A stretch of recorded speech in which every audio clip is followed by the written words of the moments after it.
Bonjour tout le monde. Ah, désolé, petit problème technique. Hop, voilà. Hop. Bonjour tout le monde. Bonjour Manu, comment vas-tu? Salut Yannick. Eh ben écoute, ça va fort bien. Et toi? Comment Est-ce tu que vas? tu- Bah très bien. Est-ce que tu t'es remis de notre petite excursion de la semaine dernière? Pas du tout. Pas J'en du ai tout. encore. Bon. Non, je blague. Non, l'avantage c'est que t'as suivi le live par un petit article. Je fais un peu de pub du coup, t'auras pas à le faire. Euh, Ton blog, Merci. La Forge. Alors lafor.ge, donc C'est en ça. Géorgie, ça, si je dis pas de bêtises. Et du coup, article Ouais. qui synthétise pas mal le live qu'on a fait la semaine dernière et qui est fort intéressant et qui réimplémente d'ailleurs les closures en utilisant des structs. Je Oui. trouvais ça assez intéressant de voir comment t'avais Bah, réfléchi le truc. qui montre surtout pourquoi ça marche en fait. Et, pourquoi c'est pas de la magie et que si on creuse un petit peu en Rust, tout est explicite. C'est juste qu'il faut se prendre un peu la tête à essayer de comprendre quelles sont les mécaniques derrière. Mais il y a toujours des mécaniques qui sont explicites derrière le langage. Ça, c'est assez cool. Yep. Est-ce que tu as des questions par rapport justement à la séance précédente ou pas? Là, comme ça, de but en blanc, non. Ok. Bon bah Mais fantastique. ça viendra. Je On suis peut pas. remettre dans le sac alors ou pas? Allez, c'est reparti. C'est reparti. Fais-moi un vecteur. Écris-moi un vecteur. Alors, un vecteur. Donc, je vais écrire ça comme ça. C'est un truc du style. Alors, vecteur, c'est vec. Un vecteur de quoi? Un vecteur de nombre. On s'en fout. Un vecteur de nombre, on s'en fout. On va faire des 8. Et. C'est quoi? C'est vec. Non. Alors C'est. tu peux le faire comme ça, ouais. Je vais pas C'est y une façon de arriver. faire les choses. Tu peux utiliser le macro aussi. Ça t'évitera de faire push des éléments à la main. Donc, c'est ça. Exactement. Voilà. Un Merci vecteur l'IDE. de. Oui, merci l'idée, exactement. Alors, ce qu'on va Du faire, coup, c'est tu qu'on va vas faire me un. l'afficher. Voilà. Ah oui, tu peux lancer le cargo run infini là. Donc là, ça t'affiche les éléments qui sont dedans. Jusque-là, Ouais. ça va? C'est pas trop Jusque-là, compliqué. ça, ouais, jusque-là, ça va. Je suis pas trop perdu. Ce Mais je sens que vecteur, ça va arriver vite. en fait, ce que tu vas faire, c'est que tu vas pouvoir lui demander sa taille. Donc, tu as une méthode qui s'appelle len, qui va te donner la taille qu'il a, c'est-à-dire une taille de 1. Si tu rajoutes des éléments dedans, ton truc va Et il va avoir augmenter. la taille, en fait, le nombre d'éléments qui est dedans. Ok. On a vu une méthode qui permettait d'aller récupérer les éléments qui étaient dans ton tableau. Donc tu avais vector et tu mettais par exemple vector 0. Si vector Ouais, 0 existe, ça marche bien. Par contre, si tu fais 4, ça ça explose. panique. Parce qu'il Ouais. y a le... Or, en Rust, tu n'es pas censé paniquer. Du coup, Ouais. ton vecteur, il marche différemment. En fait, ce que tu vas faire, c'est que tu vas faire un get du quatrième élément. Et si tu essayes d'afficher, bon, je l'ai appelé first, mais on s'en fout. Il va te renvoyer non plus un panique, mais il va te renvoyer une option d'éléments. Donc en fait, ce qu'on dit, c'est potentiellement, tu vas avoir quelque chose dans ton vecteur qui est à l'index 4. Mais s'il n'y a pas d'index 4, ça ne marche pas, il te renvoie un none. Ok avec ça? Ok. C'est à peu près pareil en Python, donc je suis pas trop perdu. Sauf que Parfait. ça renvoie pas en option en Python, ça renvoie un none Un s'il l'a pas none, ouais. trouvé ou le contenu de l'index s'il l'a trouvé. C'est la même chose. Sauf que là, à la différence de ton Python, Ouais. c'est que le pattern matching te bloque à faire de la merde. Puisque si ton truc, bon, on peut l'appeler un maybe first. Donc peut-être qu'on a quelque chose. Salut Sulfurel. Tu vas avoir soit la variante j'ai trouvé quelque chose. Donc ça sera ton first. Ouais. Et du coup là tu peux le DBG. Il est où mon G? Oh merci. J'avais perdu mon G. Soit tu n'as rien. Et tu renvoies println pas trouvé.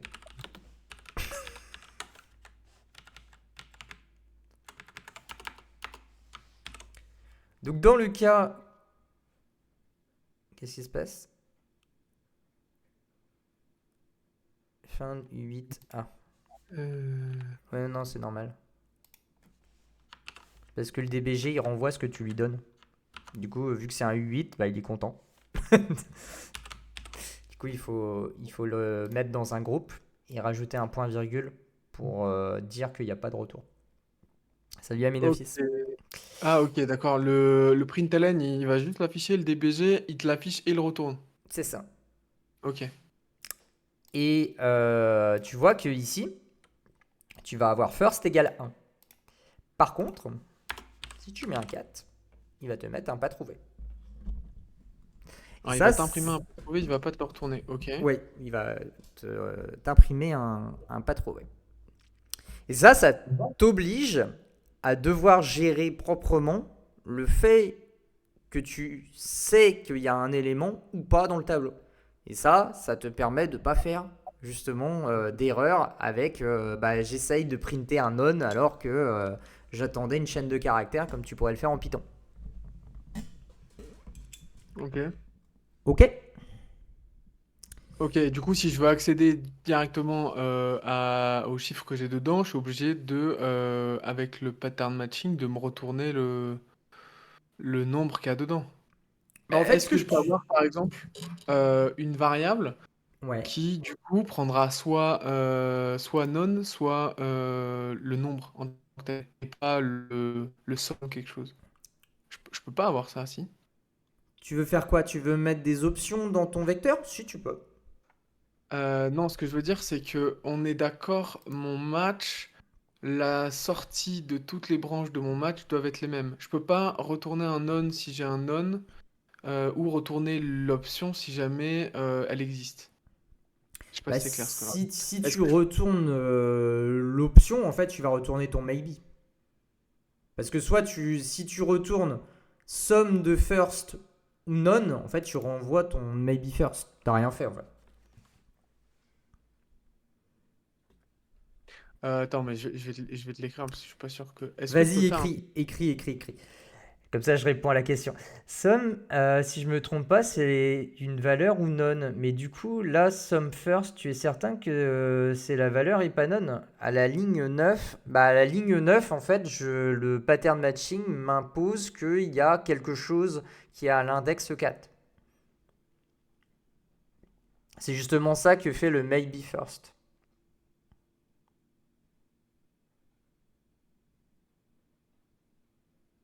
Vas-y, écris, hein. C'est ce que je viens de faire. Tu l'as pas? Si, si, tu l'as. Parce que, en fait, Oui. moi, comment je verrai le truc en Python dans l'habitude que j'ai de développement. Tu pourras pas parce que tes types sont incompatibles. Voilà, c'est ça mon problème. Mais C'est-à-dire que, qu'est-ce que tu voudrais faire? parce que en fait, je me dis que je vais pouvoir faire quelque chose de particulier quand, par exemple, mon maybe first n'est pas un int, ou Ouais. alors en Python, de manière pythoniste, on va dire, je mettrais if not maybe first, alors je fais quelque chose, tu vois. Oui, bah tu ferais ton travail ici. Mais tu renverrais pas du match tes données. Ah oui, c'est à l'intérieur du match, du coup, que tu fais les opérations. Là, en fait, tu retournerais une erreur, tu ferais un truc, quoi. Ok. J'ai parfois du mal un peu à me conformer à la manière tu vois, Ouais, d'écrire ça en Rust. Mais ok, je vois l'idée. si c'est bon. Et cette méthode de travail, en fait, tu peux la faire de manière un petit peu différente. Au lieu de faire du pattern matching comme on le fait ici, c'est plus, ouais, voilà. En fait, ce que tu peux faire, c'est que tu peux appeler une méthode qui s'appelle unwrap. Unwrap, ce que ça fait, c'est que ça vient transformer ton option en sa valeur. Sauf que unwrap est une méthode qui va venir paniquer lorsque ton option, c'est none. Donc là, si on lance ce code-là, tu vois que ça panique. Ouais, du coup, autant Option utiliser l'index directement, quoi. Il y a que ça unwrap l'index direct. au none. Donc là, on est en train d'utiliser l'index en dur. Mais ce que tu peux faire, c'est que tu peux utiliser un unwrap or et définir quelle est la valeur par défaut si tu n'as pas la valeur. Ah oui, mais parce que tu as mis un U8, pardon. Bon, on va mettre 42 à la place. Non, non plus. Alors, qu'est-ce qu'il me veut? Parce qu'il faudrait il faudrait lui retourner une référence de 42, non? Ah Il a oui, l'air de dire. exact. Hop là. Ok. Et tu vois que là, maintenant, ton code, il compile. Et si on dbg ça,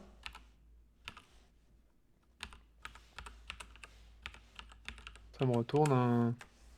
ça va te renvoyer 42. Mais on peut faire encore mieux. Si Mais tu là, on t'en est fous- d'accord, je peux pas mettre un unwrap or none, par exemple. De toute façon, parce que maybe Ah non, first, non, non, c'est pas un maybe. tes types doivent être compatibles tout le temps. Ah ouais, ouais, je sais bien. Et C'est bien mon problème. ce que tu peux faire, c'est que tu peux mettre unwrap or default. Et du coup, demander. C'est pas unwrap or default. Mais attends, unwrap. Il me fait plus l'autocomplétion. C'est ça. Nanana.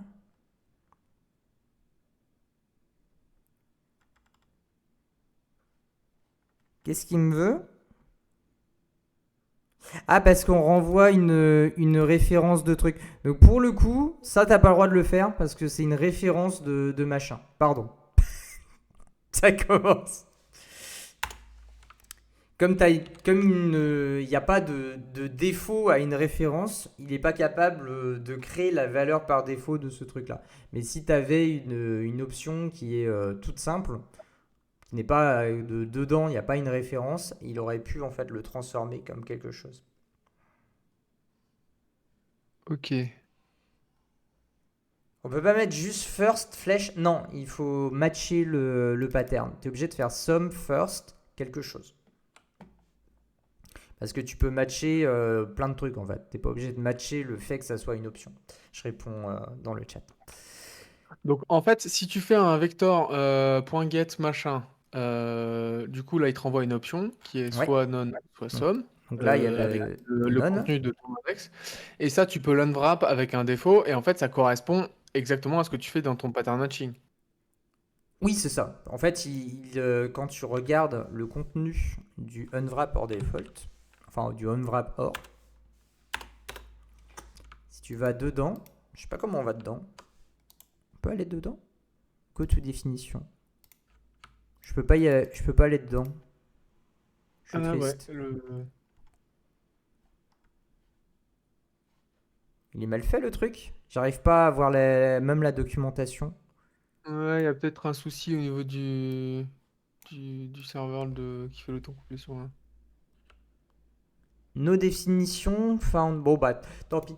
Dedans, en gros, tu vas avoir ce match-là qui va être fait. Sauf que à la différence de uniment faire ça, en fait, quand c'est en version non, il va appeler 0 à la place. Et du Ouais. coup, te renvoyer ce que toi, tu pourrais avoir envie d'envoyer. Donc Et ça, oui. on voit parfois dans le code, là, assez souvent le unwrap or else. La Ouais. différence avec le unwrap or, ça correspond à quoi? Ah, unwrap or else, tu connais les closures? Les? Les closures, Moi, ça me dit rien. ça n'a rien à dire. En fait, ce truc-là va prendre une closure Ok. où tu vas pouvoir faire ce que tu veux. Donc si là, si tu as envie de faire 1 plus 1 plus 2. Ah oui, je me fais avoir à chaque fois. Tu vas pouvoir faire le code que tu veux et du coup appeler des fonctions compliquées pour aller faire ton default. Ok. Et qui prennent potentiellement des valeurs qui sont définies juste au-dessus. Et qui peut capturer des valeurs qui sont dessus. Ouais, ouais, ok. Exactement. Donc si là, par exemple, tu as let a égale 4, tu vas pouvoir lui ajouter a. Tu vas pas pouvoir lui dire. C'est pas un. Temporary. Est-ce que je peux le rajouter? Peut-être parce que c'est le unwrap. Tentons de l'emmerder. Non, parce que la valeur elle est temporaire, du coup la référence est temporaire. Donc là en fait c'est le get qui fait chier. Parce qu'il nous oblige à renvoyer une référence de ce truc là. Peut-être que si je lui fais plus A, je tente. Hein. Non, il est pas content. Ah, il veut pas. Et Tant si pis. tu mets une référence à 1, en dehors du 1 plus. Non, il va pas vouloir non plus.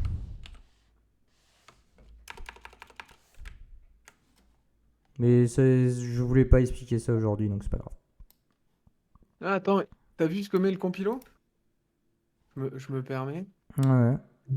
C'est peut-être pas Ah, pertinent. il voudrait que ce soit un 8 ici. Et tu mets un plus 1 ici. Non, ça va pas l'air d'être mieux. Ok. Faut pas rigoler. Non, Ah oui, c'est le même en fait, problème. ce qu'il dit, c'est que ce truc-là meurt trop vite pour pouvoir être utilisé de cette manière. Bon, c'est pas grave, on s'en fout. Ok, ok. Non, bon, je voulais pas digresser plus que ça. Non, non, sinon on va commencer à expliquer les zones safe dans Rust. Pour le unwrap par default, il faut que le type 8. En fait, le souci, c'est ici ton get. Il renvoie non pas une option de la valeur, mais une référence de la valeur. Et du coup, tu es obligé de lui renvoyer quelque chose qui est une référence. Et donc là, il gueule en fait, tout simplement. Parce il n'est pas capable de créer un default pour une référence de quelque chose. Capable de créer un default pour la valeur en elle-même. Du coup, on parlait de quoi avant qu'on digresse sur autre chose? Oui, Du unwrap. tu as aussi la possibilité en Rust de pouvoir aller modifier des valeurs dans le vecteur. Donc là, par exemple, donc ça ne marchera pas parce que borrow checker. Hop. Si tu veux modifier des valeurs dans un vecteur, bah, tu vas faire un truc comme ça. Et aller modifier la valeur, je sais pas moi, 4. Et donc quand tu débugs ton vecteur, tu vas avoir un 4 qui va être remplacé ici. Mais même souci, si tu essayes de taper l'index 4 dans ton tableau, tu vas avoir un problème.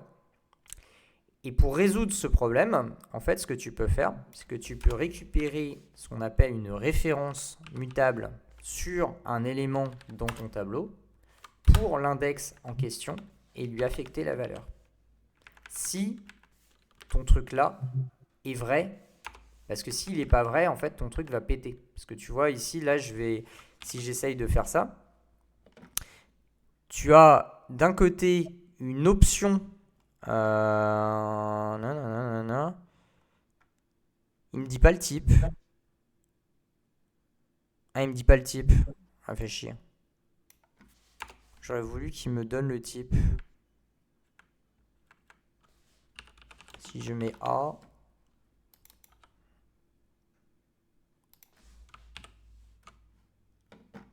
Tu vois, là, il me donne aussi une option.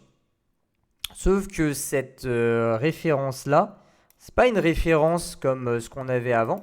C'est une référence qui va permettre de pouvoir modifier des choses. Et dans ce cas-là, en fait, tu vas avoir deux solutions pour venir traiter ton problème.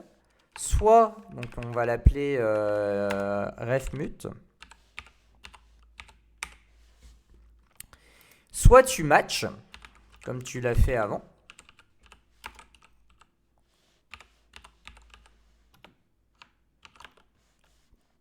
Et du coup, ici, tu n'as pas besoin de faire un match complet. Tu peux utiliser la forme simplifiée. Tu te rappelles le iflet machin bidule, tu disais je sais pas à quoi ça sert. Bah, ça sert à ça.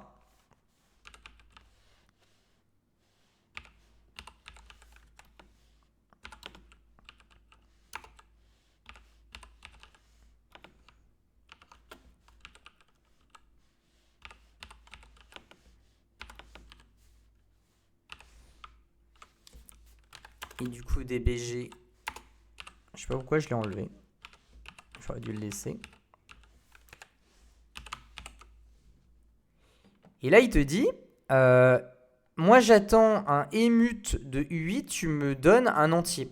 Mais en fait, c'est parce que ici, le type qui est à gauche, c'est un emut.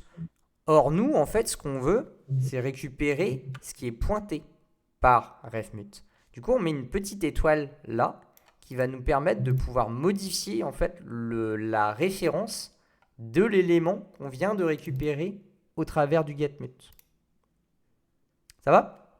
Ok, donc le mut que tu as devant le vecteur, c'est juste pour définir que le vecteur, il est mutable. Le vecteur, il est mutable. On l'a C'est rendu ça. mutable, donc on peut modifier le contenu. Par C'est ça. contre, le refmut, le refmut, ça veut dire quoi? Ça veut dire que la valeur à l'intérieur du vecteur, du coup, quand tu fais un getMut, c'est quoi? C'est que En gros, ce refmut là a le droit de modifier la case mémoire 4, la case mémoire 0 qui est ici. Et c'est le seul, à ce moment du code, qui a le droit d'aller modifier quelque chose. Et de la même manière, Ouais. si tu essayes de faire ça, tu te rappelles le José? Ouais, Il ne peut y avoir qu'une seule personne dans l'appartement et si quelqu'un est en train et vit dans l'appartement, il n'y a pas de visite. Tu te rappelles de ça? Ouais. Et bah c'est exactement ça qui se passe ici. Tu as quelqu'un qui est en train de vivre dans l'appartement à la ligne 8. Il y a quelqu'un qui essaye de visiter l'appartement à la ligne 10. Ça, tu n'as pas le droit. À partir du moment où tu as créé une référence mutable sur quelque chose, tu as... Il faut qu'elle finisse sa vie avant que tu puisses la recréer. Exactement. Et Ouais, si ok. tu as envie de faire ce que tu as envie, tu le fais après que le bail soit terminé. Ok. Ok, et là, tu as besoin, quand tu fais ton iflet, de déférencer ton refmut. Alors ça, je suis pas sûr d'avoir pied. Tu ne le déréférences parce que ici, le type de refmut, c'est une référence mutable de U8. C'est un panneau. C'est un panneau qui dit que l'appartement est 5 rue des Lilas. Mais c'est un panneau. Si tu as Et tu veux envie pas de manger vivre, tu vas pas vivre panneau dans un qui- panneau. C'était un clodo sinon. Du coup, si tu as envie de faire des choses, bah en fait, tu dois suivre le panneau. C'est ce que fait la petite étoile. On appelle ça un opérateur de déréférencement. Et Ouais, cet ça je vois. opérateur de déréférencement va te dire, bah, si tu as envie de faire des modifications sur ce que je pointe, suis la flèche et tu arriveras à ce que tu as envie de modifier. Donc la petite étoile, elle permet de dire, grosso modo, alors si je reprends, si je sors de l'analogie, euh, le pointeur qui est refmut, il va pointer sur cette case mémoire, donc je te donne directement la référence de la case mémoire qui correspond à la valeur et non pas à la partie qui correspond au pointeur. On est OK avec ça Oui, ou... c'est ça. OK. Tu appelles pas ça des pointeurs parce que les pointeurs, C'est autre chose en Rust, mais c'est la référence. Ok. Du coup, on rentre dans le if uniquement si ref mut n'est pas non. Exactement. S'il est non, on fait rien.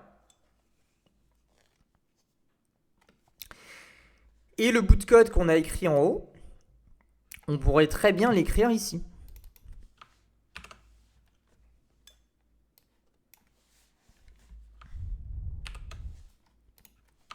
Et ça changerait rien. Donc si tu as envie de simplifier ton écriture, tu peux la simplifier comme ça. Et ça, c'est un pattern qui est très souvent utilisé. Tu le verras très souvent dans le code. Ok. C'est pas le plus simple à comprendre, mais. Ah Ok. ben je t'ai prévenu qu'on va remettre dans le sac. Hein. Les gens qui il faut des cours de collection, ils expliquent, oui, bon voilà, il y a un tableau, là il y a une map, là il y a un machin. Non, on va pas faire ça. On n'est pas là pour ça. On pourrait totalement le faire la même chose avec un match. Oui, les deux syntaxes sont complètement identiques. C'est juste que tu vas devoir gérer le cas d'erreur si tu as un cas d'erreur. Là, tu n'as pas besoin de le gérer. Mais par contre, si tu retournais quelque chose ici, là, le compilateur serait pas content. Parce que, en fait, tu ne gérerais pas le cas en erreur. Et là, tu serais obligé de faire un else pour venir définir ce qu'il y a besoin. Attends, c'est quoi le bordel? Ah oui. Je remonte quand même. Tu vois, là, il n'est pas content parce que tu n'as pas géré le cas en erreur. Mais si tu rajoutes le else, là, il est content parce que tu as géré les deux cas. Mais par contre, si tu retournes rien, il s'en fout.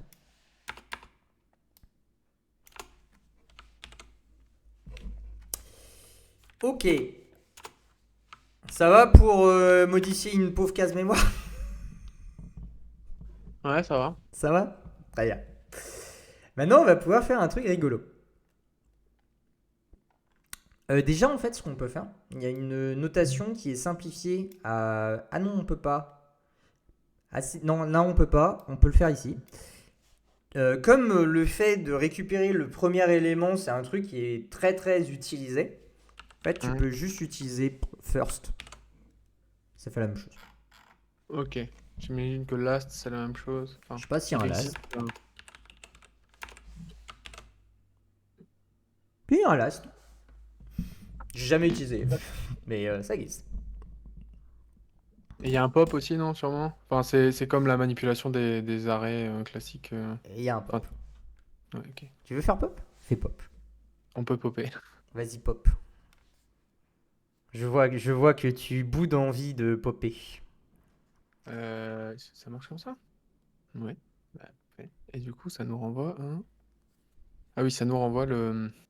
Ça nous renvoie une option de ce qu'on a popé.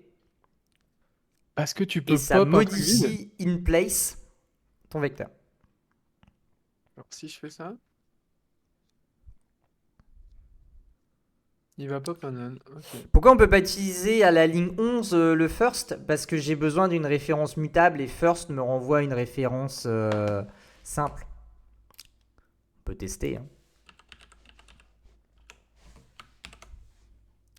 Tu vois qu'ici, il te renvoie non pas une référence, mais il a besoin de pouvoir écrire. Et après, tu as la possibilité de lui demander de le faire. Normalement, avec ça... Attends, c'est refmut, je crois. Et du coup, à partir de là, qu'est-ce que je me retrouve comme valeur? Ah non, je me retrouve avec un E8. Et du coup, j'ai besoin d'une deuxième étoile. Ah non. Non, il va être vexé. Il va être vexé. Je peux pas. Abort the mission. Arrêtons de digresser. Non, tu pourras pas parce que le first, il te renvoie une référence simple. Donc tu pourras pas, quelle que soit la manière dont tu vas faire ton truc, tu as besoin de récupérer la mutation. Il y a peut-être un first mute qui existe, je sais pas. Bref, tu veux faire du pop, tu veux faire du push? Non, ça va? C'est bon? T'as assez joué Non, avec le non. truc? C'était juste pour être sûr que effectivement c'était le. En gros, le vecteur en Rust, c'est peu ou prou une array dans d'autres langages, quoi. C'est un Oui, truc enfin, qui a destination à être mutable, en oui, fait. c'est ça. C'est le truc qui grandit, qui diminue au fur et à mesure du temps. Où tes perfs se cassent la gueule. Oui, mais qui est bien pratique du coup. Et qui est bien pratique. Donc là, on a notre magnifique vecteur. Et en fait, ce qu'on va pouvoir faire, tiens, on va le faire directement là.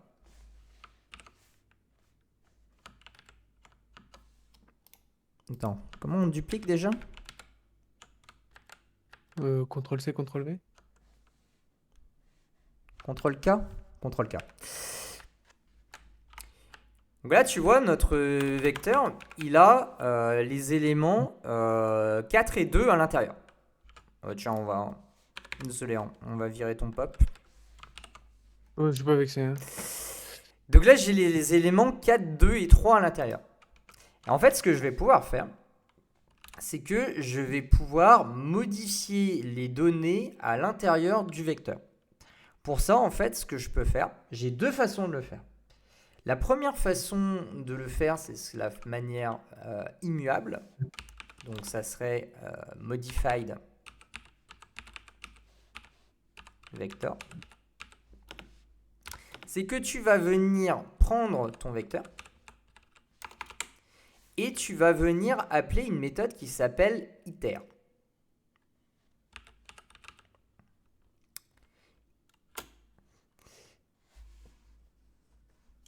Bonjour Entexeni, on est en train d'apprendre le Rust à Manu, qui est un développeur Python et infra.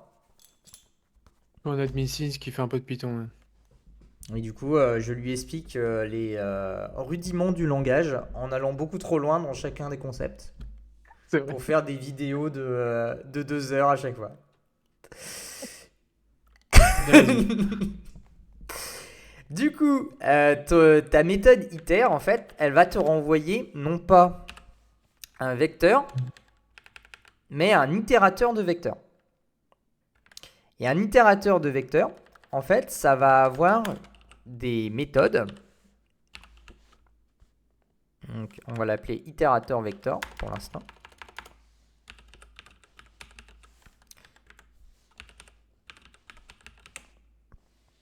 Et j'ai pas d'autocomplétion, donc je dois tout taper, donc c'est long. Tu as une méthode qui s'appelle next. Ah oui, il faut qu'il soit mutable. Qui va venir te renvoyer le premier élément. Si tu appelles une deuxième fois... Si tu appelles une... Merde. Comment j'avais fait? J'avais tout sélectionné? Ah, je sais plus. Si tu sélectionnes tout et tu fais copier-coller, Oui, ça je viens marche. de te le faire, hein. Ouais, fais-le 3 fois. Enfin, une deuxième fois là. Voilà. Tu vois que là, il va te renvoyer le premier élément, le 4, puis le 2, puis le 3. Ouais. Si on le fait une dernière fois, il va te renvoyer un none. Ouais. Parce que en fait, ce qu'il a fait, c'est qu'il a itéré sur chacun des éléments pour venir récupérer la valeur qui est dedans, qui peut être soit une option, soit un none. Ok. Cet itérateur que tu vois ici, en fait, tu peux le mettre dans une boucle. Donc, tu as la notation qu'on avait vue dans le tout début, qui fonctionne avec les vecteurs. Le iter ne sert à rien ici, mais je le mets parce que YOLO, quoi. Alors, il sert à rien parce qu'il y a de la... Il y a du sucre syntaxique. Ouais, c'est ce que j'allais dire, ok. Et tu vois qu'il va me renvoyer 4, 2, 3. Mais il ne me renvoie pas somme de 4, somme de 2, somme de 3. En fait, cette boucle va venir afficher uniquement les éléments qui sont des sommes, mais pas Oui, des parce que nonnes. dès qu'il arrive sur none, du coup, il s'arrête et il sort de la boucle, et ce qui fait qu'il a pas à te l'afficher. C'est ça. Ok. Ce que tu peux faire, c'est que tu peux non pas avoir un itérateur, mais tu peux avoir un itérateur mutable. Et là, ça commence à être rigolo. Parce que ce Ouais. qu'on est en train de récupérer n'est plus un E, mais un emut de 8. Ce qui signifie que maintenant, on peut faire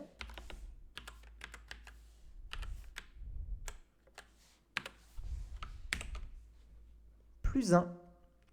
Et maintenant, le résultat de ton vecteur qui est en bas, c'est 5, 3, 4.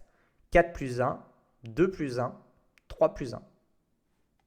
Cette fonction, enfin cette boucle-là, est en train de modifier ta collection par rapport à l'itérateur que tu as été créé ici. Ok. Donc, c'est-à-dire que tu peux, en changeant les... Ok. En changeant les valeurs qu'il y a dans l'itérateur, du coup, enfin que te renvoie l'itérateur, ça change littéralement les valeurs de ton vecteur. C'est ça. On a modifié les zones mémoire qui sont pointées par les différentes références que tu récupères dans ta boucle. Ok? Ok. Tout à l'heure, tu disais, il y a un truc syntaxique qui fait que on peut faire un for e in vector directement. Ouais, mais tu peux pas À le faire partir... avec la mutabilité. C'était la question. Ok. Tout comme tu as le problème avec le first. En fait, Rust est un langage qui est immuable par défaut. Et dès que tu as besoin de dire que tu veux muter quelque chose, tu le dis explicitement toujours. Tu n'as pas le choix en fait. C'est toujours toi qui dois être acteur de la mutabilité, pas le langage. Mais parce que si, mettons, je mets un, je sais pas si c'est possible, j'imagine que non, mais si je Vas-y, fais un écris. Écris, for, écris. on va faire ça. Donc là, on a dit que ça c'était possible, mais on peut pas le modifier. Donc on peut par exemple le print, mais on peut pas le modifier. C'est ça. Donc si je fais ici print de e, ça c'est ok. Non, Oui, putain, c'est vrai. faut que tu le formates. Mais tu peux le mettre directement dans la chaîne. Tu peux Oui. mettre le E dans les accolades. Alors d'ailleurs, il me dit que non, il me dit que c'est pour e-vector. Ah oui, il te faut une référence. Sinon, Oui, tu parce vas, que tu vas je le l'utilise après. consommer. Tu vas le consommer autrement. Ok, parce que j'utilise après. Ok, est-ce que si je fais un truc comme ça... Non, ça va pas marcher. Pourquoi il me dit que ça marche pas? Regarde le type.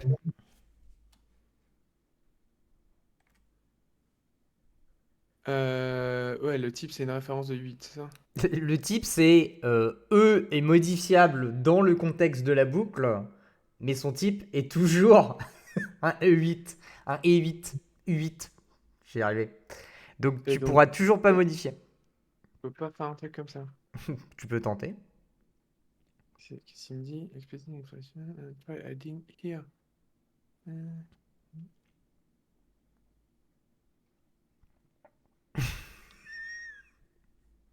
On arrête le massacre, hein. Ouais, ouais, bah, on essaie de jouer avec le langage, mais effectivement, le langage a pas trop envie qu'on joue avec. Tu peux pas. Ok, C'est totalement impossible.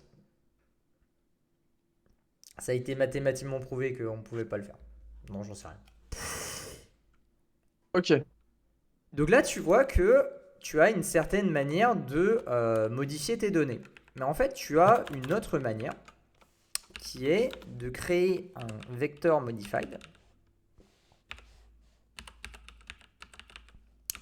Et au lieu d'aller modifier in place tes données, en fait, ce que tu vas venir faire, c'est que tu vas créer un itérateur.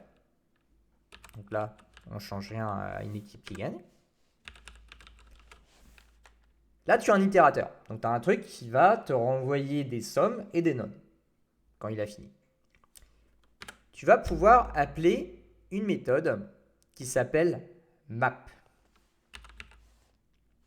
La méthode map, devine ce qu'elle prend en paramètre. Ça a un rapport avec ce qu'on a fait la semaine dernière. Ah, il peut dire du coup. Ouais.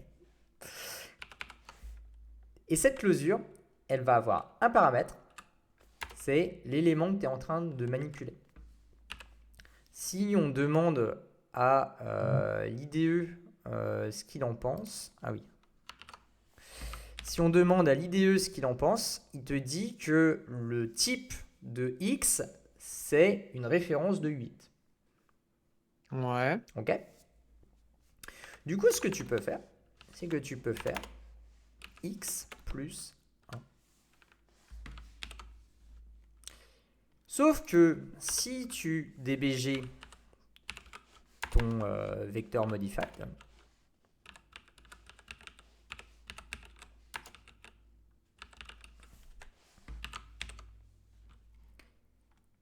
il va te dire que son type, c'est map de iter des nombres que tu lui as donnés en entrée. Tu vois? Ouais, je vois ça. Or, toi, ce que tu veux, c'est les vrais nombres. Ouais. Du coup, tu vas devoir appeler une autre méthode. Et cette méthode, c'est une méthode qui est magique. Tu demanderas à Géo, quand il l'a découverte, il l'a fait oh littéralement. Qui va avoir pour rôle d'aller justement récupérer les éléments de tout le trafic qu'il y a pu y avoir. Parce que là, tu as un map d'iter de tes données. Et du coup, tu dois lui donner vers quoi est-ce qu'il doit aller collecter. Donc là, par exemple, on va dire qu'on va aller collecter vers un vec de 8. Et Ok. maintenant, tu vois que ton vecteur modified a exactement le même résultat que ton vecteur, sauf que tu n'es pas allé modifier les données que tu avais en entrée. On peut d'ailleurs, j'imagine, si juste je modifie par plus U2 pour vérifier que c'est bien des résultats différents, on a 5, 3, 4 et 6, 4, 5. Ce qui fait quoi? Ça veut dire que le vecteur et le vecteur modifié. En fait, c'est une sorte de deep copy de ton vecteur avec des modifications par-dessus. En On est, fait, on est d'accord, c'est pas les mêmes ça emplacements. peut être de la deep copy, mais en fait, ça peut être plein de trucs. Ce truc-là, c'est ce que on appelle un pipeline, qui peut être on peut appeler ça un stream, par exemple, en Java. Parce que le stream, c'est un peu encore différent. Je te connais. Bah, bonjour à toi. Et en fait, cette formulation sous forme de pipeline est la manière la plus courante de voir du code en Rust. Beaucoup plus que ça. Ça, c'est vraiment fait de manière, comment on va dire, Naïve. naïve, ouais. C'est pour comprendre en fait comment ça marche derrière. Mais vraiment, Ok. tu le fais pas souvent d'aller faire des modifications comme ça dans un vecteur, à moins que tu aies vraiment besoin de performance et que tu veuilles pas te faire de copie parce que tu sais que ton tableau est trop grand ou ce genre de choses. Mais de manière générale, en Rust, on essaye de rester tout le temps immuable dans ce qu'on est en train de manipuler. Et C'est là, la ce question que que... j'allais te poser. Du coup, là, potentiellement, si je crée un vecteur modified à partir de mon vecteur, si je Ouais, démute mon vecteur, ça marche quand même, hein. Parce que je recrée tout de zéro. Donc, il n'y a pas de modification du vecteur initial. Et ouais. du coup, je n'ai pas besoin qu'il soit mutable. Bah là, si tu veux, on peut refaire l'opération. Ton vecteur modified, il va avoir la même valeur des deux côtés. Tu peux relancer ce bout de code à l'infini. Il n'ira jamais modifier l'environnement. Ce qu'on appelle une méthode pure, si tu veux briller en société.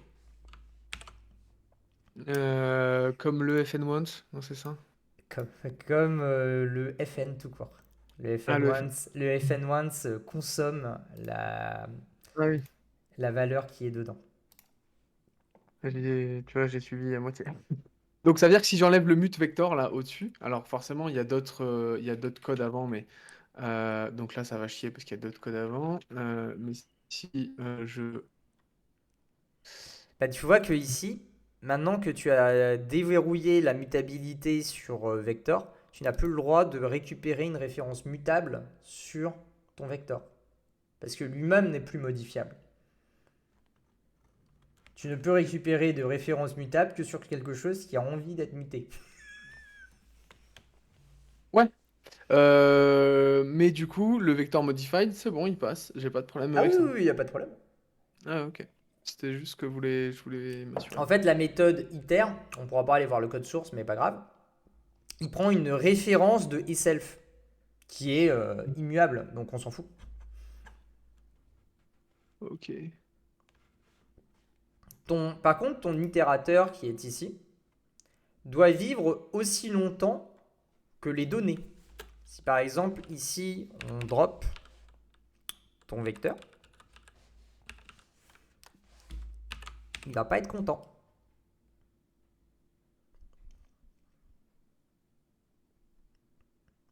Parce qu'il est borrow ici. Donc j'ai plus le droit de le supprimer en fait. Je ne pourrais le supprimer que là. Mais du coup, lui, maintenant, bah, il sait plus de quoi on parle. Parce que lui est mort. Du coup, lui, il peut Il plus faut créer de référence pas dessus. itérer sur un truc qui n'existe plus. Ce qui semble logique là pour le coup.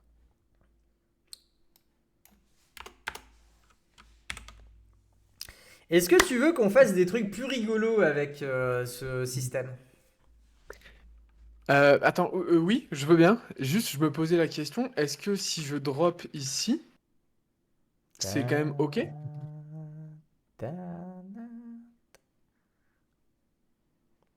Bah, c'est OK Ah pour bah, ton itérateur.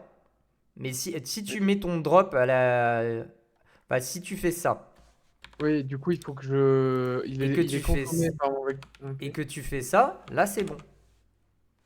Par contre, si tu fais ça, là, c'est pas bon. Ah si, là, c'est bon. Parce que là, tu as copié tes données déjà comme il fallait. Tu fais quoi? Tu squattes sur la chaîne? Ah non, non, non, je travaille. Oui, j'ai un métier pas mal. Euh, C'est bon? T'as eu ta réponse? Ah, j'ai ma réponse. Cool. Et en fait, ce que tu peux faire, en plus de uniquement rajouter des valeurs, enfin additionner des valeurs à ton nombre, en fait, ce que tu peux faire, c'est que tu peux appeler une autre méthode qui s'appelle filter. Et filter va prendre ce qu'on appelle un prédicat. Donc là, tu vas avoir ta valeur qui arrive. Et tu vas pouvoir dire si la valeur est inférieure à 5. Ah oui. C'est quoi? C'est parce que c'est une référence de 8. Hop. Tu as besoin d'une petite étoile parce que là, tu as ton 5 qui est une valeur et x qui est une référence de la valeur. Et là, si tu regardes maintenant... ah oui, mais toutes les valeurs sont inférieures à 5. 4. Si tu Et tu... regardes la gueule de ton vecteur modifié, tu vois que Ouais. maintenant, il n'y a plus que 2 termes dedans. Et si on affiche le vecteur, Ouais, t'es en pleine programmation fonctionnelle là. on a bien 1, 2, 3. Qui est la méthode, on est d'accord en reste, qui est la méthode idiomatique d'itérer sur sur l'équivalent d'une arrêt, donc sur un vecteur. C'est de Ouais, faire du fonctionnel. ouais, ouais, c'est ça. Ok. Et du coup, tu mets une étoile là parce que tu peux pas comparer la référence à une U8 avec une U8? Ouais, c'est ça. Ou alors, il Ok. faudrait faire, je crois, ça. Tu peux faire ça? Oui, tu peux faire ça. Et du coup, tu crées une référence à un 4. Ouais. Ok. Et si tu as envie, tu peux même faire une autre connerie. C'est ce truc-là. tu peux le remplacer par une seule fonction qui va venir faire les deux. Tu récupères ton élément et tu vas ouvrir une closure qui est un petit peu plus compliquée, qui va faire le calcul qu'on a fait au-dessus.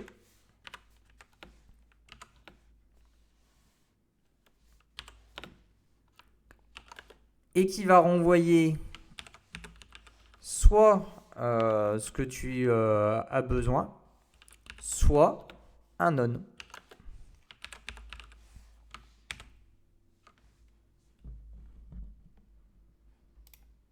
Ok. Est-ce que je me suis trompé? Il a l'air, hein. Il a l'air de s'être modifié. Attends. Oui, parce que du coup, c'est avant que tu le transformes que c'est inférieur à 4. Ah oui, merde, j'ai oublié de faire le plus 1. J'imagine que tu peux renvoyer la somme de la référence de x Attends. plus 1 Ouais. si c'est inférieur à 3.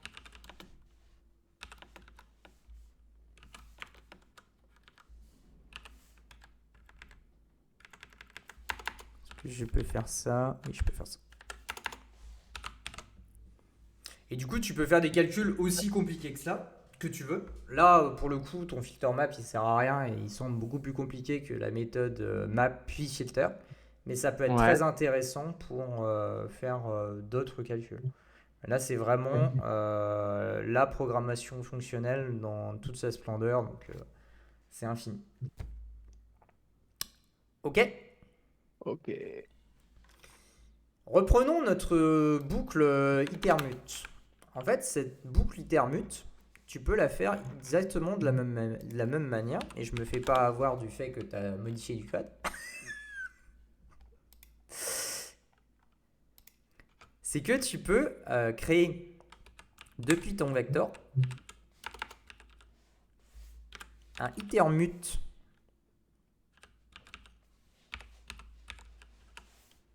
sur ton truc et venir faire l'opération qu'on a faite tout à l'heure. Sauf que cette fois-ci, ce n'est plus une référence, c'est une référence mutable. Et donc là, ce qu'on est en train de faire, c'est qu'on est en train de réellement modifier de la donnée. Le vecteur. Et pas l'itérateur du vecteur. Qui du coup recrée un autre vecteur. Alors Parce attends, qu'on la collecte. il must be used, donc il doit être collect. Est-ce qu'il va me laisser le faire comme ça?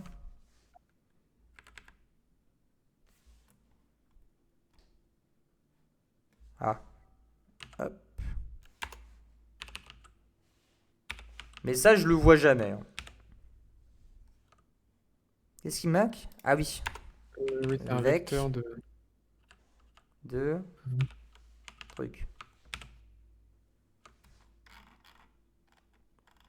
Et donc là, tu vois, il a modifié mon vecteur.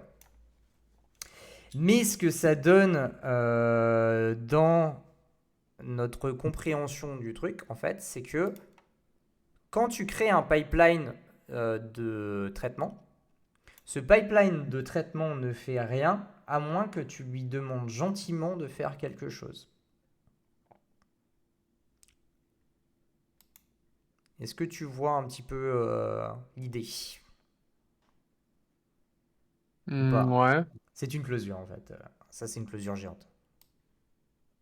Il faut appeler cette closure géante Ouais. avec collect pour que ça fasse quelque chose. Sinon, ça fera rien. Un pipeline doit toujours être collecté pour servir à quelque chose. Ok. En Ok? fait, ton collect, c'est l'exécution de ta fonction de map sur ton vecteur qui contient la closure qui va faire le truc. C'est l'exécution de tout ça en fait. Ouais.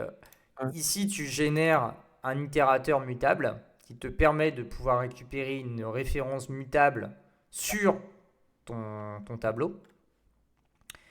Cette fonction map vient faire les modifications et cette méthode collect vient appeler tout ce qu'il y a au-dessus. Ok. Et donc toi, en Je fait, vais régénérer. ce que tu récupères, c'est un itérateur mut de map que tu viens transformer en un vecteur de rien du tout dans le truc. Parce que là, il doit avoir un type. Je sais même pas ce que c'est le type. Merde. Il lui a donné quoi comme type? Il lui a pas donné de type apparemment. Si, un vecteur de rien du tout. Il lui a donné le type de vecteur de rien du tout parce que ici je lui renvoie rien, je fais juste que modifier mes valeurs. Ok? Ah, la session a fermé. Ouais, je viens de la fermer. Allez. Arrête de dessiner des smileys dans ton code. Je dessine pas des smileys. Où est-ce que je dessine des smileys? Je vais les renvoyer. On va pouvoir continuer. Attends, je cherche Discord. Hop.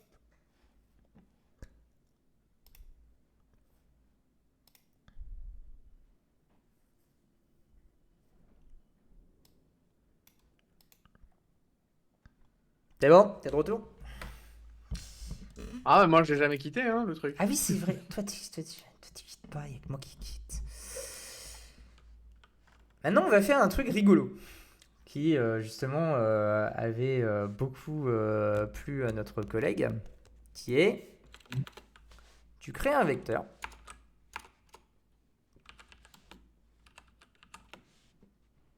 Comment on va l'appeler? On va l'appeler maybe success. Et dans ce tableau, tu vas non pas aller mettre des valeurs, mais tu vas aller mettre des OK de valeurs. Donc 4, 78 et puis 30.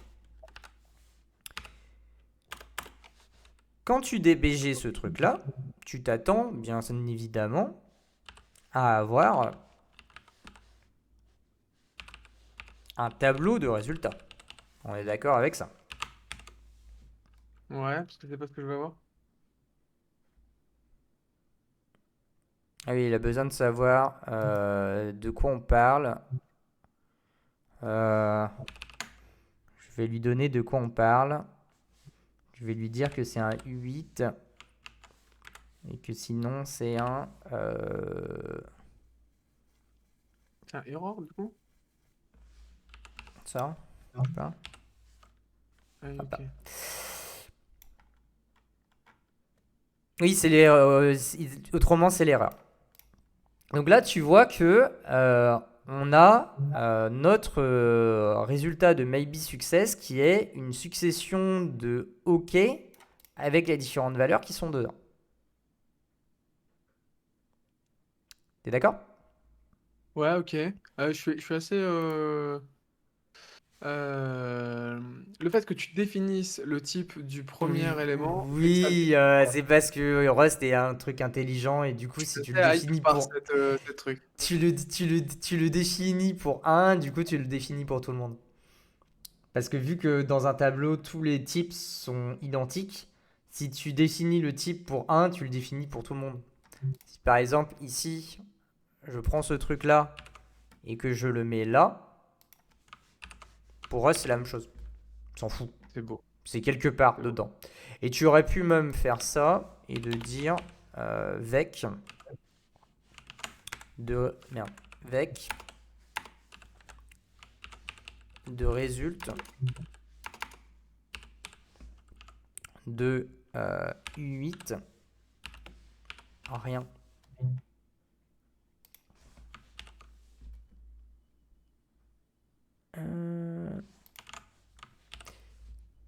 Et pour lui, c'est la même chose.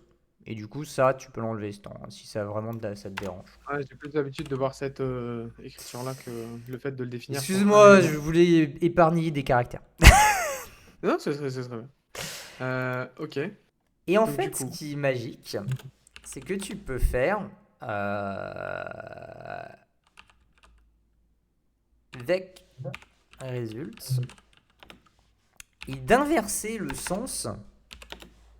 Tu vois, ici, c'est un vecteur de résultat. Mais en fait, tu peux complètement inverser le sens de ce truc-là. Et donc, créer un résultat de vecteur. Et donc le résultat, nous, ça va être du 8. Et l'échec, ça va être l'ensemble vide. Et du coup, ce qu'on peut faire, c'est prendre ce maybe success et venir le collecter. D'abord, il faut l'itérer. Hop.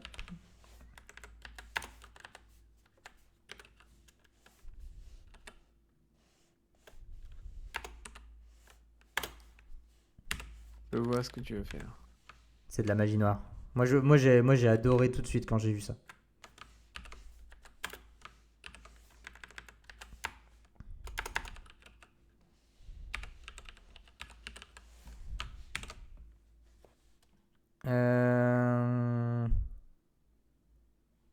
Qu'est-ce qu'il me dit? Ah, pardon. Tu es obligé de consommer, parce qu'autrement il va pas pouvoir le transformer en ce que tu as besoin. Du coup, on le clone, donc on duplique ce tableau-là, parce qu'on n'a pas envie de le perdre, parce que je veux l'afficher juste après. Ensuite, tu crées non pas un itérateur, mais un into itérateur, qui est un itérateur qui vient consommer en fait les éléments, au lieu d'avoir uniquement la référence vers les éléments que tu as besoin. Tu vois que sa signature, c'est non pas un et-self, mais un self tout court. Donc ça veut dire qu'il vient manger tout ce qui est là. Et donc là, tu vois que le résultat de vec_result, c'est non plus un tableau de hockey, mais un hockey de tableau. C'est de la magie quand même. Juste avec le système de typage. Ok. Ok. Et ce qui est Mais génial. alors, pourquoi tu as besoin de le clone? Tu as besoin de le clone parce que tu vas changer. Parce qu'en fait, le collect va m'obliger à le faire. On peut le faire autrement. On peut le faire comme ça autrement. Je crois. Ah non, c'est iter cloned. Le fait que tu aies la signature au niveau du vec result fait que t'as pas besoin de préciser dans le collect en quoi tu le veux? Bah, en fait, cette signature-là Ouais. vient indiquer au collect qu'est-ce qu'il doit faire avec les éléments. Et Ouais, c'est ça. dans Donc, le code, enfin dans le langage, ils ont des fonctions qui permettent de transformer un résultat T de quelque chose, enfin d'une erreur, en son contraire, donc son vecteur de résultat de machin. Ouais. Et qu'est-ce que je veux dire? Oui. Et du coup, ce qui est cool, c'est qu'en fait, dès que tu as une erreur,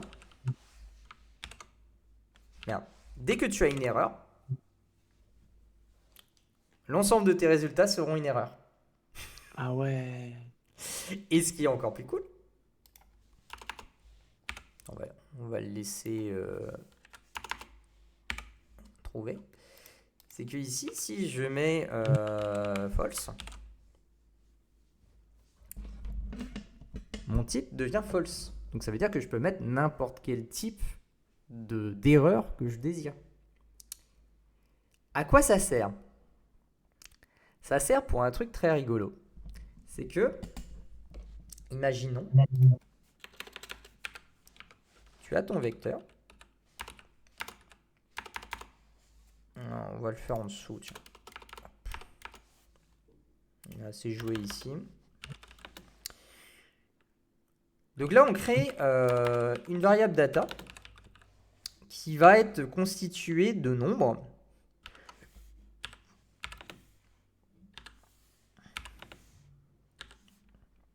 dont un 0. Et on va venir faire une opération. Donc ça sera result division, qui va venir prendre les datas itérer sur ces datas.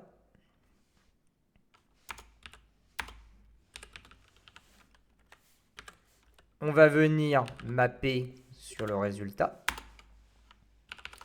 Ici, on va avoir le divisor.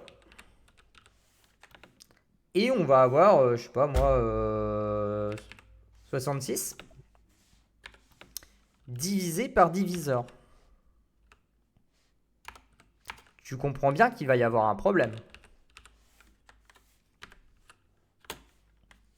Oui, je le vois arriver. La division par 0, ça va pas aimer. On peut tenter, hein, mais...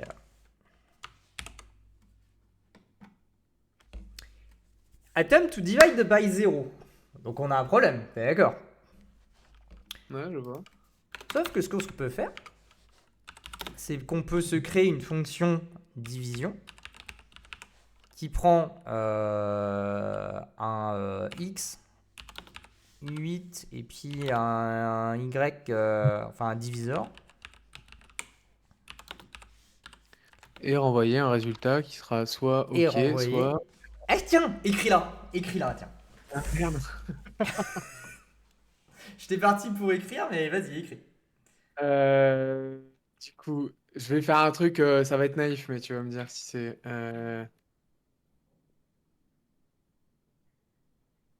Ah non, il n'y a pas de return. Donc, je retourne une erreur cannot... ouais, on va retourner exactement la Tu même pourras chose. pas. Divide by Tu 0. pourras pas. Je peux pas retourner une erreur. Tu peux pas retourner une chaîne de caractères. Dans l'erreur? Tu vas te faire chier. Il faut que tu fasses un toString si tu veux faire ça. Ok. Non, non, non, Bon, vas-y. Remets la chaîne de caractères. ok. Mais là, tu mets un toString. Voilà. C'est tout? Oui. Ok. Et sinon, je retourne x divisé par divisor. Non, tu retrouves dans un OK de ça. Oui, c'est vrai. Pardon. Et donc, t'as pas besoin du point virgule. Et du coup, j'ai pas besoin du point virgule parce que sinon ça retournerait. Et Ok. maintenant, il faut que tu types ta fonction. Et du coup, là, ça rejoint un résultat de. Putain, il l'a écrit. euh, Foiré. Ah, c'est vrai qu'il a déjà écrit le Il truc a du coup. spoil. Et maintenant, Et je te donc laisse là, modifier la résulte division.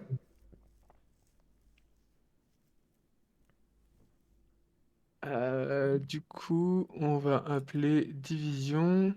Division. D'ailleurs, ça s'appelle division et pas division. Quelle tristesse. On va l'appeler division du coup. Et division. Attends, et comment je mets ça moi? Il aurait fait mieux de se taire, mais ouais, il spoil tout, quoi. Foiré.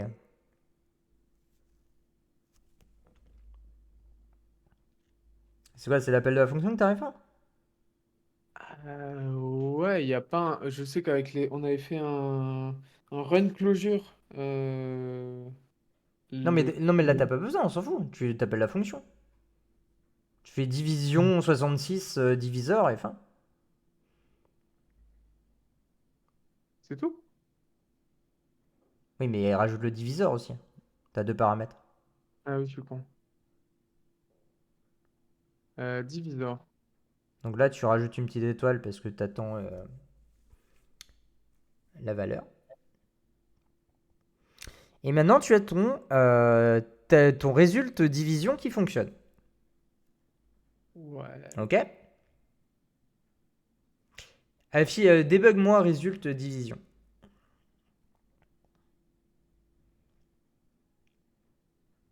Ah putain, ça je vais jamais y faire. Tu vois que là, maintenant, tu as tes différents résultats. Tu as 66, 13 et 8. Ouais. Si tu considères que l'intégralité de toutes tes divisions doivent se faire, alors au lieu de collecter un vecteur de résultat, collecte-moi un résultat de vecteur de 8.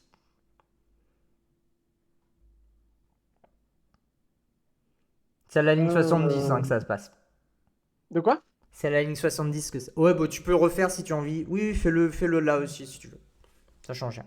Mais en fait, tu peux le faire directement sur le typage qui est là.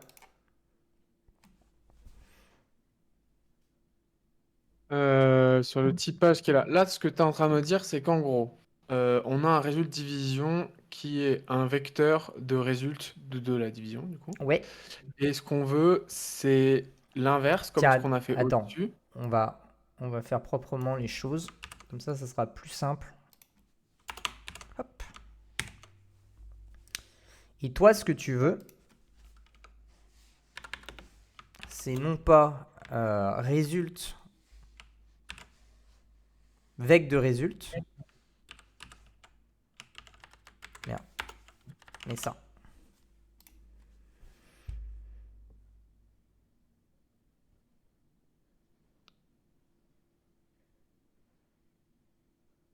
Ok. Et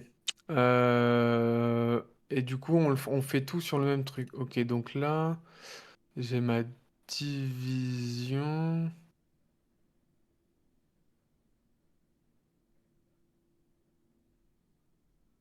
Parce que là, tout de suite, je serais tenté de faire exactement, de copier-coller ce que tu as fait à la ligne 53. Mais ce que tu es en train de me dire, c'est T'aurais bien raison. ce que tu en train de me dire, c'est qu'on peut faire ça sur la même ligne. Oui, C'est-à-dire, oui. ok. Donc, en gros, de toute façon, il faut que je change la signature de ma. Je vais y arriver. Faut que je change la signature. Là, se Mais c'est retrouve fini. avec. Quoi? Sauvegarde. Sauvegarde. C'est une blague. Mais non. Ah, vas-y. Attends, le fait que tu changes la signature, change la sortie de ton collect? Ah ben Exactement. oui, je suis con. Eh ben oui, je suis con parce que en fait ton collect il est là, il va faire. Attends, euh, on va tout mettre sur une ligne. Attends, pardon, Attends, j'enlève ce que j'ai fait et je te laisse. Ouais. comme ça, ce sera plus propre. Ah, mais là tu parlais de magie noire, on est en plein dans la magie noire Ah là. là, on est à la magie noire, ouais. J'ai loupé un truc. Pourquoi on n'a pas besoin du cloned? Parce que on n'est pas en train de transformer de la donnée déjà existante. On en crée et on la transforme en autre chose. La copie se fait ici en fait, c'est dans ce collect-là. Alors que dans le cas précédent, on avait déjà des données qui existaient, que l'on veut conserver ici. Mais si t'as pas envie de les conserver, si par exemple ton maybe success tu t'en fous, ton cloned tu peux l'enlever. Là c'était juste parce que je voulais avoir le print qui était en dessous. Mais je le... Alors attends, c'est quoi? Ah oui, c'est parce que ici je voulais faire un into there. Mais ça c'est totalement valide. T'es pas obligé d'avoir ton cloned partout. Ça répond à ta question? Parfait.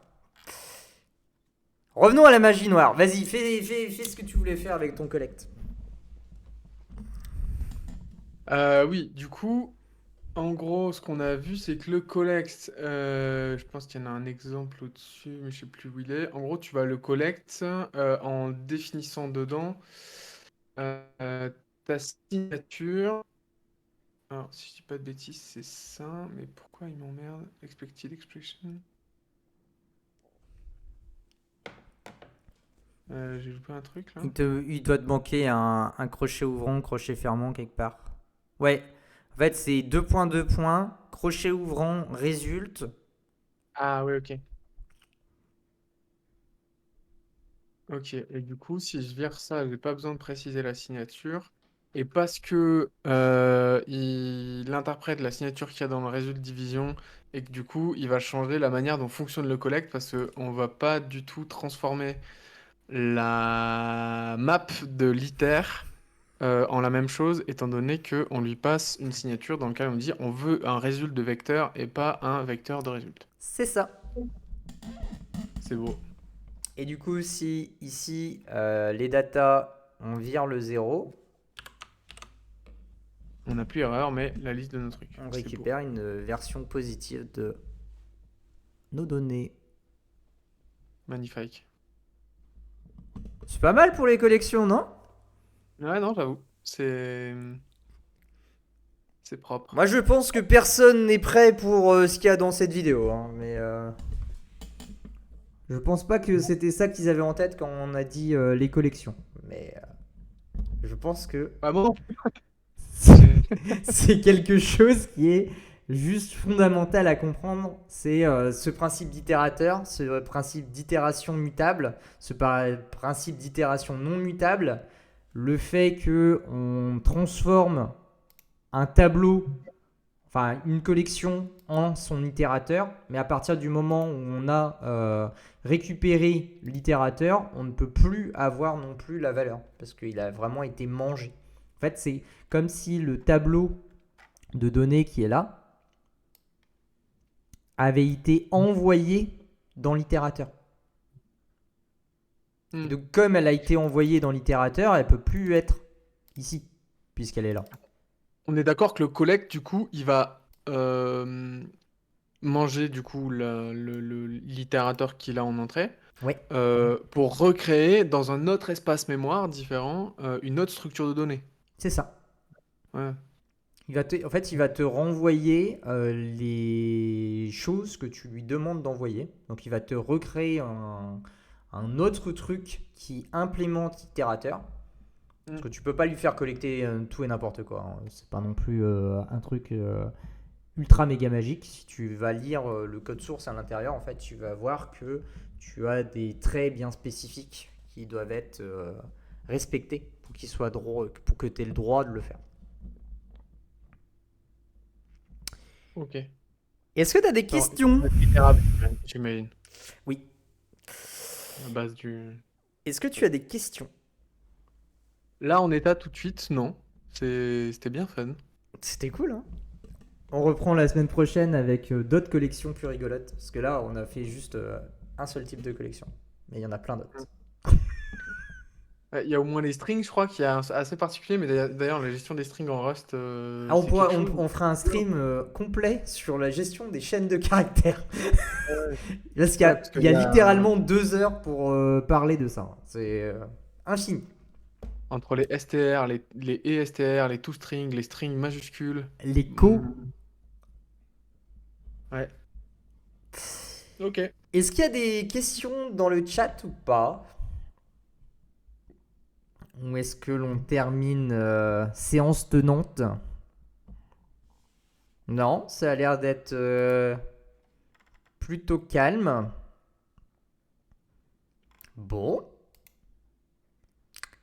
Eh bien, on va vous souhaiter une excellente journée. Moi, je vais aller manger, parce que je reprends à 15h. Et moi, pareil. Et toi, pareil. Donc, merci beaucoup. On vous donne très certainement rendez-vous la semaine prochaine à 12h30 le mercredi. Et puis, en attendant, amusez-vous avec le langage Rust. C'est fun.